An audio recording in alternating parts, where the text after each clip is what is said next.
जय हिंद साथियों।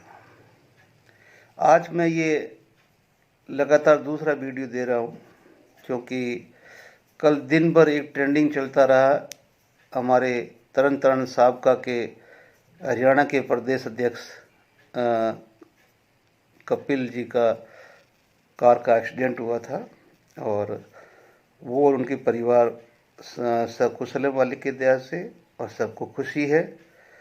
और मैं पहले ही बोल रहा हूँ कि उसका जुबान है वो थोड़ा ख़राब है क्योंकि उसको पता नहीं कि मैं क्या बोल रहा हूँ क्या नहीं, लेकिन वो इंसान ख़राब नहीं है।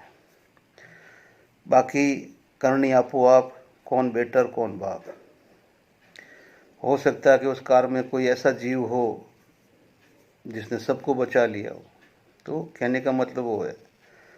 लेकिन हमारे साबका के एक नया चैनल लॉन्च हुआ है, तो पहले तो ये न्यूज़ ही ये मतलब बदनसीबी की न्यूज़ ही पहली उन्हीं की बनी जिन्होंने लॉन्च किया। पहला न्यूज़ ही उनका यही था। तो आगे की न्यूज़ें क्या होगी, आपको क्या वो देंगे, स्पष्ट करेंगे, वो जाने। लेकिन कल फिर वो एक चैनल पे लाइव आते हैं और वो लाइव आके गोरेलाल जी ऐसी ऐसी बातें बोल जाते हैं कि उनको पता नहीं है कि मैं बोल क्या रहा हूँ। साहब, ये देश संविधान से चलता है, आपके हिसाब से नहीं चलता है। एक पेड़ और एक सील चुरा ली तो आप है जो एफईए के अध्यक्ष बन गए। करो ना फिर एफईए की आगे की जो भी एक्टिविटी है। क्यों चुप पड़े हुए वो सील और पेड़ लेके? जब भी कोई एफईए का काम होता है तो उस टाइम वो सील और पेड़ कैसे बाहर आती है? रेगुलर कुछ करो ना, उसका इम्प्लीमेंट करो ना अपने संगठन का।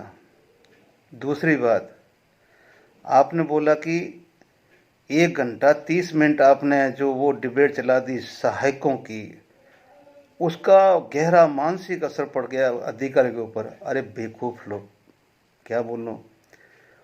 उनको आपके इस डिबेट को 1 घंटा 30 मिनट सुनने की समय था, वो सुनते हैं। ये गलतफहमी नहीं तो और क्या है। वो 1 घंटा 30 मिनट कौन सुनेंगे? हमारे जैसे बेवकूफ़। उनको ज़रूरत नहीं सुनने की। उन्होंने पटपेन रख लिए, आगे भी रखेंगे। और ये बीमारी ऐसे नहीं जाएगी जब तक कि हमारे जवान खुद खड़े नहीं होंगे भी हम सेवादारी नहीं करेंगे। क्योंकि ये हमें अंदर की बात पता है कि जवान हमें अप्रोच लगाते हैं सीनियर जेसीओज को कि साहब मेरे को उधर भेज दो, कल बीपीटी है, ये है वो है। सब जानते हैं, जितने भी सूबेदार मेजर है सबको पता है कि किस तरह से मतलब अपनी मर्जी से वो सेवादारी चुनते हैं। जिसमें से कोई 1% जवान नहीं जाना चाहते हैं उनको ये टारगेट बनाते हैं और वो ये जब बात हो जाती है तब ये हवा बन जाता है। 99% है जो सेवादारी ढूंढते हैं, ठीक है ना, सेवादारी ढूंढते हैं। उनकी जगह पे ड्यूटी है जो उस यूनिट के क्लर्क और जो अच्छे ट्रेडरों वाले वो करते हैं, जबकि वो जीडी आते हैं अपनी ड्यूटी करने के लिए, जनरल ड्यूटी के लिए, लेकिन वो करते हैं सेवादारी, उनकी ड्यूटी कोई और करता है। तो ये तो चल रहा है और मन मर्जी से चल रहा है, तो उसको कैसे कर लोगे आप? ठीक है ना। जो बाकी तो नहीं बोल रहे हैं, कोई एक स्वाभिमानी आदमी है जिसको नहीं करना है तो वो आगे आता है तो यह हुआ बन जाता है। तो आपने फिर कौन सी उस डिबेट के अंदर ऐसे गहरे राज खोल दिए, ऐसे प्रूफ प्रमाण दे दिए गवर्नमेंट को? सीधा दो ना, फिर गवर्नमेंट को ही दो ना आप, और नहीं तो सीधे कोर्ट में जाके कोर्ट में रखो उसके अंदर।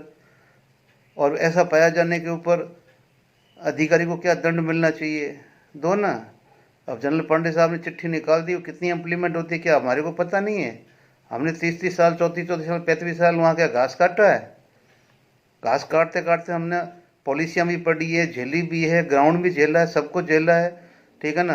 अब आपकी और वो हमारे दाढ़ी मेजर की नज़र में तो हम 24 साइकिल वाले हैं, डल्लू वाले हैं। चलो, लेकिन एक आपकी गलत फहमी है।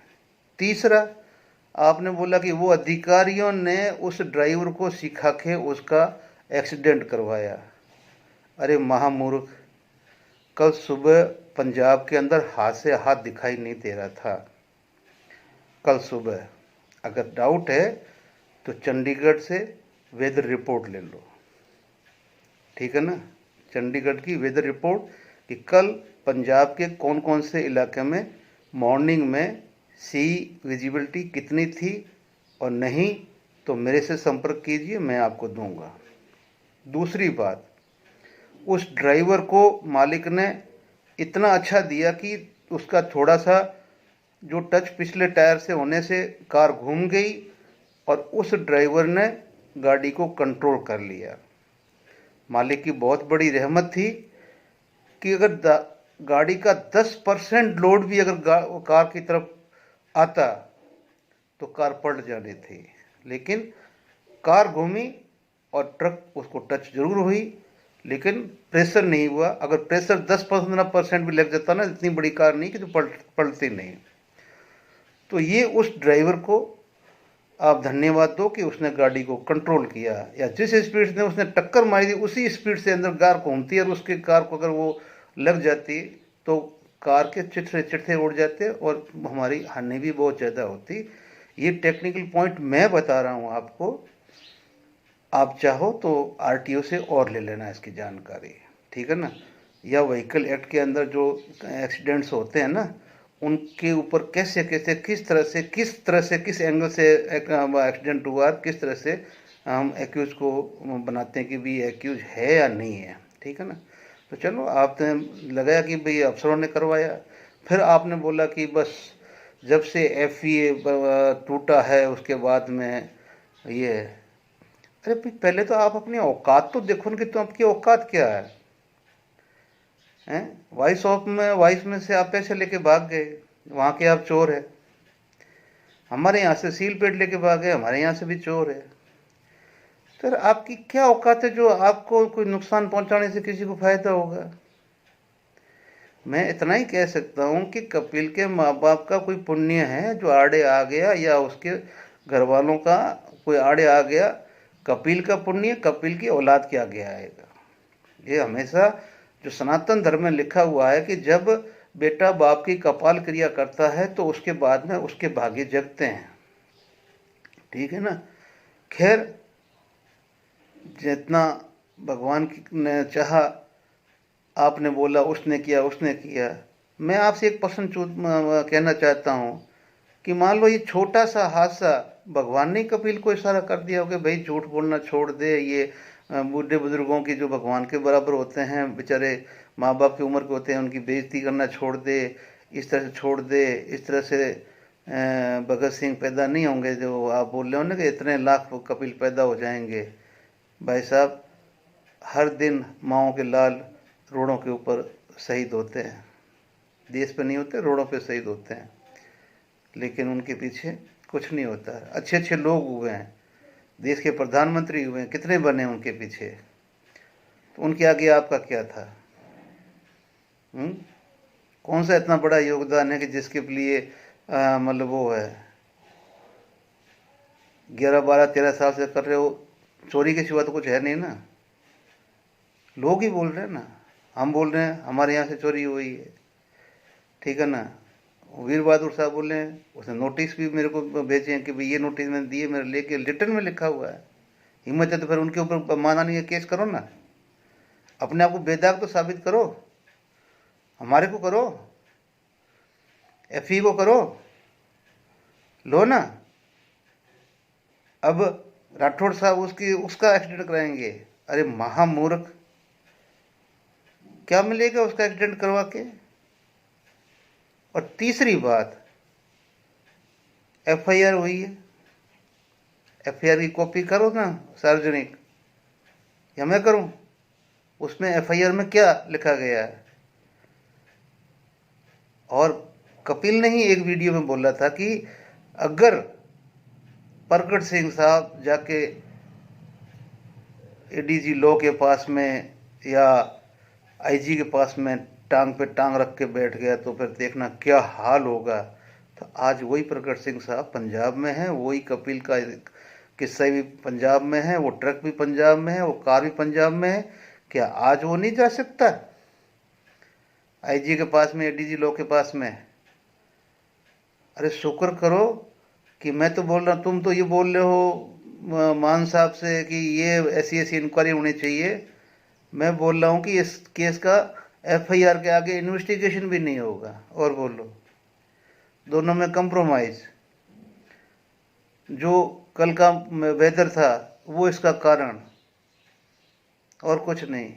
अब कपिल को किसने रोका था? आप वाली सेम भाषा में कपिल भी लिखवा देता नहीं। इसके पीछे ये दो कारण है। ये मेरे को मरवाना चाहते हैं। मैं अब पब्लिक फिगर बन गया हूँ, पब्लिक प्रॉपर्टी बन गया हूँ। होगा तो पब्लिक प्रॉपर्टी, और है भी, इसमें कोई शक नहीं है। क्योंकि भाई तेरे कम से कम 80-90 हज़ार चाहने वाले हैं भाई। 140 करोड़ में अगर 90 हज़ार भी चाहने वाले हैं तो बहुत है भाई। तो पब्लिक फिगर है। अगर आपको नुकसान होगा तो देश के अंदर, और सरकार को पता नहीं कि भी ऐसे मतलब किसी पब्लिक फिगर को जब नुकसान होता है तो सरकार तुरंत कितना बड़ा एक्शन लेती है, फटाक से एसआईटी गठित करती है। तो अब आपके प्रकट सिंह, आपके वो अपना इंसिडेंट्स, ट्रक ड्राइवर और कार पुलिस सब वहीं पर है। एसआईटी गठित करवाइए। और मुझे ऐसा भी सुबह सुबह सूचना मिली है कि 3 तारीख को मान साहब का घर का घेराव कर रहे हैं कि अगर वो कपिल का सही इन्वेस्टिगेशन नहीं करेंगे तो 3 तारीख को उनका घेराव किया जाएगा। अब ये भी कारण हो सकता है, कोई और भी हो सकता है, लेकिन घेराव तो है, ऐसा मैंने सुना है कि पंजाब में ये होने वाला है। तो भाई आखिर आप एक ताकत बन के उभरे हो देश के लिए, देश के पूर्व सैनिकों के लिए। आप लोगों ने कितने केस सॉल्व किए, कितने लोगों को राहत दी है, कितने लोगों की पेंशन बढ़वाई है, कितने लोगों की तनख्वाह बढ़वाई है, कितना सरकार को झुकाया आपने। सरकार आपके द्वार पे खड़ी हुई है। आपने आंदोलन में कितने कद्दू में तीर मारे हैं, ठीक है ना। तो भाई अगर आप लोगों को तो अभी Z+ सुरक्षा मिलनी चाहिए। हम लोग अपने को बचाने के लिए अब गवर्नमेंट से डिमांड करते हैं, गृह मंत्री से करते हैं कि जो भी साबका संघर्ष कमेटी तरण तारण के पदाधिकारी है उनको कृपया आप Z+ सिक्योरिटी दें, क्योंकि अभी वो इस देश के महान पब्लिक फिगर बन चुके हैं। और उनको है जो कुछ हो गया तो बाद में वो किसी को पे ब्लेम आएगा। तो मैं सरकार से पहले हाथ जोड़ के अनुरोध करता हूं कि गृह मंत्री जी इनको सुरक्षा दो, इनको सुरक्षा दो, क्योंकि इन्होंने पब्लिकली बोल दिया है कि इनको जान का खतरा है। तो भगवान ना करे कल को कोई ऐसा हो भी गया तो फिर बाद में पता नहीं कौन कौन बेचारा बेकसूर मारा जाएगा। तो अमित शाह जी आपसे हाथ जोड़ निवेदन है कि हम जो बाकी संगठन हैं जो शांतिपूर्वक जो आप तक पहुंचना चाहते हैं, आप तक मैसेज पहुंचाना चाहते हैं, हमारे ऊपर ऐसा कोई दाग ना आए, इसलिए इनको आप जो भी सिक्योरिटी देना चाहें सिक्योरिटी दीजिए। नहीं तो जो अर्जुन सिंह साहब जैसा आदमी चुपचाप इनकी गालियां, इतनी जो कुछ भी इनकी टॉर्चर है वो सहन करते हुए वो अपना मिशन को लेकर चल रहा है, वो भी हताश होकर अपने घर बैठ जाएगा। और आंदोलन करना कोई गुनाह नहीं है, बस इनका तरीका अपना है कि ये तोड़ फोड़ के माध्यम से चलना चाहते हैं। हम चाहते हैं कि हम शांति से अपना पैगाम आप तक रखें। मिलेगा नहीं मिलेगा वो हमारे नसीब की बात है, इसलिए इनको सुरक्षा प्रदान करें। और गोरेलाल जी चिंता मत कीजिए। अपने कहा हुआ है रामायण के अंदर, राम किसी को मारता नहीं, ना हत्यारा राम, अपने आप मर जाओ सी कर कर खोटे काम। जय हिंद, जय भारत।